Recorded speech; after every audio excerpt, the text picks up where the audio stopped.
नमस्कार विद्यार्थी मित्रांनो, मी तुमचा केमिस्ट्री कोच माकोडे सर आणि तुम्ही मला पाहतात माझ्या युट्यूब चॅनलवर, ज्या युट्यूब चॅनलचं नाव आहे माकोडे सर्स ऑनलाईन केमिस्ट्री क्लासेस.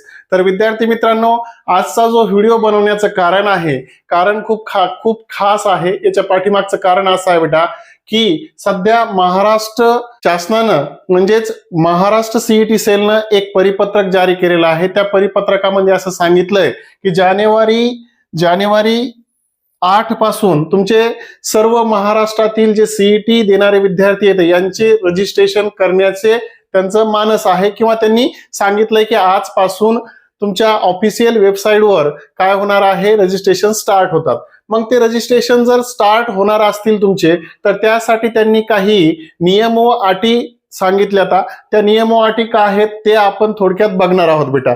मग लगेच जर समजा हा व्हिडिओ तुम्हाला आवडला बाळांनो, तर हा व्हिडिओ महाराष्ट्रातील गरजूवंत विद्यार्थ्यांपर्यंत पोहोचवण्याचं काम तुमचं आहे व व्हिडिओला लाईक, शेअर आणि सबस्क्राईब करायला तुम्हाला विसरायचं नाही. तर बाळांनो चालतंय, तर आपण बघूया नेमकं महाराष्ट्र शासनानं तुम्हाला काही जाहीर सूचना दिल्या आहेत, त्या सूचना कोणत्या आहेत. तर बघा, त्याच्यामध्ये सर्वात पहिला आहे बेटा, काय आहे बघा, इंटरफेस इथं ओपन झालाय. गव्हर्नमेंट ऑफ महाराष्ट्र म्हणजे आपलं महाराष्ट्राचं गव्हर्नमेंट आहे, त्यांनी state common entrance test cell म्हणजे सीईटी बेटा, महाराष्ट्र स्टेट मुंबई, कुठून बघताय ते मुंबईहून बघताय. आणि लक्षात घ्या, तिथून एक जाहीर सूचना काय झालेली बेटा इथं सांगण्यात आलेली आहे. ती जाहीर सूचना काय आहे बघा, लक्ष द्या. आधार प्रमाणीकरण, अपार आयडी साठी सूचना, जनरेशन आणि यूआयडी, पीडब्ल्यूडी उमेदवारासाठी सीईटी 2026 नोंदणीसाठी सूचना. म्हणजेच लक्षात घ्या, आधार प्रमाणीकरण करणं असेल किंवा अपर आयडीची सूचना असेल, ही सूचना विद्यार्थ्यांसाठी आहेच, परंतु पीडब्ल्यूडी उमेदवारासाठी पण आहे. ते पीडब्ल्यूडी उमेदवार कोणते बेटा, जे उमेदवार कोणते आहेत बेटा, ज्या विद्यार्थ्याला अपंगत्व आहे त्या उमेदवारासाठी पण. बघा आता काय म्हणतंय, राज्य सामायिक प्रवेश परीक्षा कक्ष महाराष्ट्र दरवर्षी राज्यातील व्यावसायिक अभ्यासक्रमाच्या प्रवेशासाठी विविध सीईटी अर्ज फॉर्म राज्य सीईटी सेलच्या अधिकृत वेबसाईटवर उपलब्ध करून दिले जातील.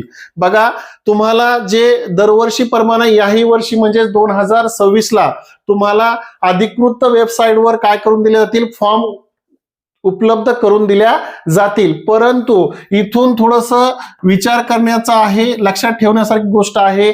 सीईटी सेल 2026 साठी नोंदणी करणाऱ्या सर्व विद्यार्थ्यांसाठी बघा, नोंदणी करणाऱ्या सर्व विद्यार्थ्यांसाठी आधार आणि अपार अनिवार्य करण्याचा मानस आहे. या ठिकाणाहून बेटा हे आणि इथपर्यंत तुम्हाला लक्षात ठेवायचंय. आधार आणि अपार हे काय आहे, करण्याचा, अनिवार्य करण्याचा हा जो शब्द आहे बेटा, अनिवार्य करण्याचा त्यांचा काय आहे, मानस आहे. ओके, तर ही झाली तुमची या पेजवर हे एवढं महत्वाचं आहे, कारण तुम्हाला रजिस्ट्रेशन केल्याच्या नंतर फॉर्म भरत असताना हे डॉक्युमेंट महत्वाचे असणार आहेत. त्याच्यानंतर बेटा दुसरं काय आहे, लक्ष द्या, कोणते सीईटी साठी अर्ज करू इच्छिणाऱ्या सर्व संभाव्य उमेदवारांना कळविण्यात येते की नोंदणी प्रक्रियेसाठी खालील कागदपत्रे आवश्यक आहेत.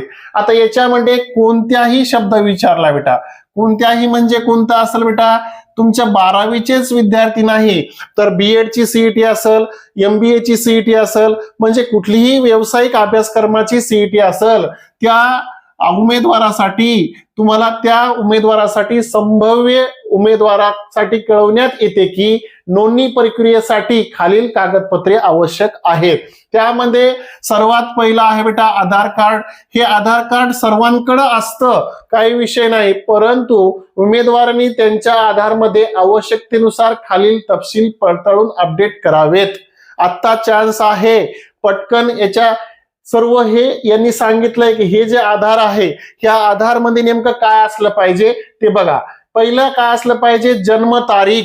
जन्मतारीख जी आहे बेटा, ही जन्मतारीख 10वीचे जे प्रमाणपत्र आहेत त्याच्यावर असलेली जन्मतारीख तुमच्या आधारवर असली पाहिजे. ओके, कुठं मग काय म्हणतं ते, 10वीच्या प्रमाणपत्रानुसार जन्मतारीख आधार कार्डवर आणि या ठिकाणी पण कशी असली पाहिजे, सेम असली पाहिजे. त्याच्यानंतर बेटा आपलं हे जे पासपोर्ट साईज फोटो आहे तो आताच काढलेला पाहिजे. ज्या काळामध्ये तुम्ही या वर्षी परीक्षा देणार तर या वर्षीच काढलेला पाहिजे. त्याच्यानंतर पत्ता, त्याच्यावर वडिलाचं नाव असलं पाहिजे बेटा आधारमध्ये. त्याच्यानंतर आधारशी लिंक केलेला जो मोबाईल नंबर आहे, मोबाईल नंबर हा महत्वाचा आहे बेटा. अपडेटेड केलेला आणि सक्रिय असणे आवश्यक आहे.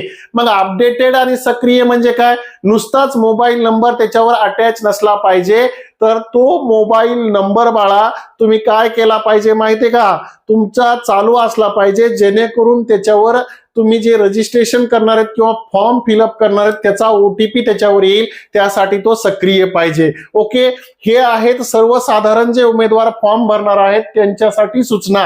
आता पुढची जी सूचना आहे बेटा ती सूचना काय आहे बघा, इथं पात्र अपंगत्वाच्या बाबतीतील दिव्यांग उमेदवारासाठी सूचना आहेत. आता हा जो उमेदवार आहे हा उमेदवार दिव्यांग असल्याच्या नंतर लेखक म्हणजे लिहिण्यासाठी काय करत असतो, दुसऱ्या दोन उमेदवाराला काय करत असतो बेटा, दुसरे जे दोन उमेदवार असतील त्या उमेदवारांना तो काय करत असतो बघा.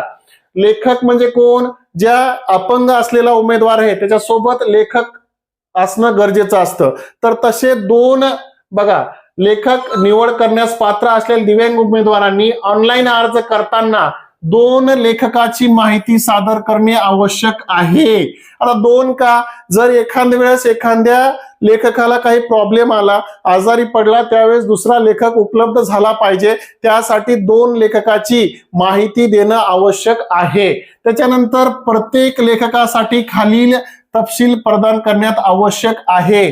त्यामध्ये त्याचा आधार असलं पाहिजे, अलीकडील काळात काढलेलं छायाचित्र म्हणजे यावर्षी काढलेलं छायाचित्र असलं पाहिजे, संस्थेने जारी केलेला बोनाफाईड प्रमाणपत्र तसेच सर्वोच्च पात्रता प्रमाणपत्र असलं पाहिजे. असे हे अपंग असलेल्या विद्यार्थ्यासाठी हे काय आहेत काही नियम आहेत. त्याच्यानंतर त्यांनी एक अशी सूचना दिली, सर्व उमेदवारांना सविस्तर सूचना, परीक्षा वेळापत्रक आणि पुढील सूचनासाठी नियमितपणे राज्य CET सेलच्या अधिकृत वेबसाईटवर भेट देण्याचा सल्ला देण्यात येतो. बघा जशानुसार म्हणजेच काय म्हणता येईल की बाबा वेळेनुसार जसं जसं अपडेशन ते देतील, परीक्षेचं वेळापत्रक असेल, त्याच्यानंतर काही सूचना असतील, हे महाराष्ट्र राज्याची जी CET सेलची वेबसाईट आहे त्याच्यावर ह्या सर्व सूचना देण्यात येतील. मग आता CET सेलची अधिकृत वेबसाईट कोणती आहे ती बघू बेटा, कोणती वेबसाईट आहे तर.